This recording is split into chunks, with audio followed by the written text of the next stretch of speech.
ताज़ा घडामोडी पाहण्यासाठी आमच्या चॅनलला सबस्क्राईब करा, लाईक करा, शेअर करा आणि बेल आयकॉनला प्रेस करा। कॉलनी शादीखाना भागातील नवीन नळ पाईपलाईनचे काम सुरू। शहरातील आझम कॉलनी फंक्शन हॉल परिसरातील पाणी पुरवठ्याची कोणतीही व्यवस्था नव्हती। त्यामुळे या भागात पाईपलाईन टाकून नळ पुरवठ्याद्वारे पाणी पुरवठा देण्याची मागणी केली जात होती। त्यामुळे या भागात पाईपलाईन टाकण्याच्या कामाला सुरुवात करण्यात आली आहे। आझम कॉलनी शादीखाना परिसरात पाणी पुरवठ्याची कोणतीच व्यवस्था नव्हती।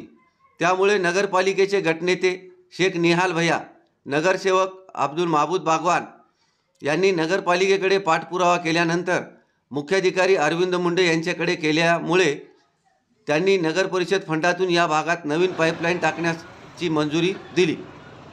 त्यामुळे दिनांक 2 जानेवारी मंगळवार रोजी नवीन नळ पाईपलाईन टाकण्याच्या कामाचे भूमिपूजन माजी उपनगराध्यक्ष हाजी शेख निहाल भैया यांच्या हस्ते करण्यात आले। यावेळी माजी नगरसेवक अब्दुल माबूद बागवान, अलीमभाई बागवान, चांदसाब बागवान, सादिक बागवान, हबीब बागवान, सादिक बागवान, नूर बागवान, हनीफ बागवान, खुद्दूस बागवान, इसाब बागवान, मजहर बागवान, सादिक बागवान, विशाल दुधाळकर यांच्यासह इतरांची उपस्थिती होती। A7 न्यूजसाठी अनिस अहमद हिंगोली।